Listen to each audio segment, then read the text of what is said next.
Parliament സമ്മേളിക്കുമ്പോൾ ഇത് സംബന്ധിച്ചുള്ള വിവരങ്ങൾ പാർലമെൻറ്റിലാണ് നൽകേണ്ടത്. അതിന് പകരം എലോൺ മസ്കിൻ്റെ എക്സിൽ ഇവരിങ്ങനെ പ്രതികരിച്ച് കളിച്ചുകൊണ്ടിരിക്കുകയാണ്. ഇപ്പോൾ അമേരിക്കയുമായിട്ടുള്ള വ്യാപാര കരാറ് പൂർണ്ണമായും അംഗീകരിക്കപ്പെട്ടു എന്ന് ഡൊണാൾഡ് ട്രംപ് സാമൂഹ്യ മാധ്യമങ്ങളിലൂടെ അറിയിച്ചിരിക്കുകയാണ്. ഇതേക്കുറിച്ചുള്ള യാതൊരു വിവരവും ഇന്ത്യ സർക്കാർ പുറത്തുവിട്ടിട്ടില്ല.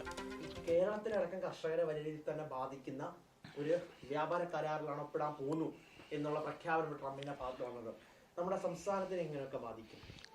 മുമ്പ് ആസിയാൻ കരാറിൽ ഒപ്പുവെക്കുന്ന സമയത്ത് ഇടതുപക്ഷം പറഞ്ഞിരുന്നു, ഈ ആസിയാൻ സ്വതന്ത്ര വ്യാപാര കരാറ് കേരളത്തിലെ നാണ്യവിള കർഷകരുടെ നടുപൊടിക്കുമെന്ന്, റബ്ബർ കർഷകരെ പ്രതികൂലമായി ബാധിക്കുമെന്ന്. അത് കേൾക്കാതെ പോയി ഒപ്പുവെച്ചു. കേരളത്തിൻ്റെ കാർഷിക മേഖല പ്രതിസന്ധിയിലേക്കായി.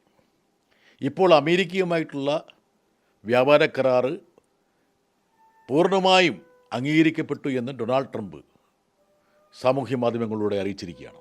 ഇതേക്കുറിച്ചുള്ള യാതൊരു വിവരവും ഇന്ത്യ സർക്കാർ പുറത്തുവിട്ടിട്ടില്ല. പാർലമെൻറ്റ് സമ്മേളിക്കുമ്പോൾ ഇത് സംബന്ധിച്ചുള്ള വിവരങ്ങൾ പാർലമെൻറ്റിലാണ് നൽകേണ്ടത്. അതിന് പകരം എലോൺ മസ്കിൻ്റെ എക്സിൽ ഇവരിങ്ങനെ പ്രതികരിച്ച് കളിച്ചുകൊണ്ടിരിക്കുകയാണ്.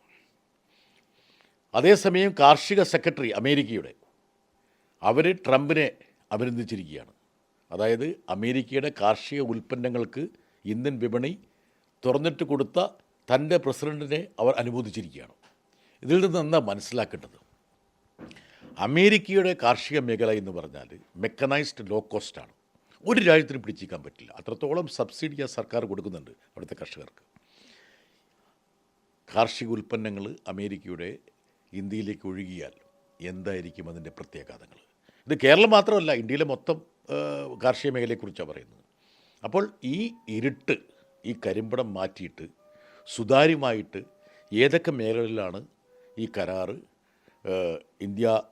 ഇന്ത്യയിലെ ജനങ്ങളെ സമ്പദ്ഘടനയെ ബാധിക്കുന്നു എന്നുള്ള കാര്യം വ്യക്തമാക്കാനുള്ള ഉത്തരവാദിത്വം സർക്കാരിനുണ്ട്. അല്ല, ഞാനിതിനെ സ്പെസിഫിക് ആയിട്ടുള്ള കാര്യത്തിലേക്ക് എനിക്ക് പോകാൻ പറ്റില്ല. എന്താ കാരണം വെച്ചാൽ ഇതിൻ്റെ ഒരു ഫൈൻ പ്രിൻ്റ് എന്നൊന്നും അറിയില്ല. ഫൈൻ പ്രിൻ്റ് നമുക്ക് കണ്ടാലേ മനസ്സിലാവുള്ളൂ. അല്ല, സ്വാഭാവികമായിട്ടും ഇന്ത്യയുടെ പരമാധികാരത്തെ ചോദ്യം ചെയ്യുന്ന രീതിയിലുള്ള പ്രഖ്യാപനങ്ങളാണ് ഡൊണാൾഡ് ട്രംപിൻ്റെ ഭാഗത്തുണ്ടായിരിക്കുന്നത്. 500 ബില്യൺ US ഡോളറിൻ്റെ ഉൽപ്പന്നങ്ങൾ ഇന്ത്യ ഇറക്കുമതി ചെയ്യുമെന്നാണ് പറയുന്നത്. ഇന്ത്യയുടെ ആകെ ഇറക്കുമതി എന്ന് പറയുന്നത് 900 ബില്യനാണ്. അപ്പോൾ അതിൻ്റെ അർത്ഥം എന്താണ്? ഈ ഇറക്കുമതി വരുമ്പോൾ നമ്മുടെ ഈ പറഞ്ഞ ഇവിടുത്തെ വ്യവസായങ്ങൾ, നമ്മുടെ കാർഷിക ഉൽപ്പന്നങ്ങൾ, നമ്മുടെ കർഷകർ, നമ്മുടെ ചെറുകിട സ്ഥാപനങ്ങൾ, MSME ഇതൊക്കെ എന്താവും? കാത്തിരുന്ന് കാണാം.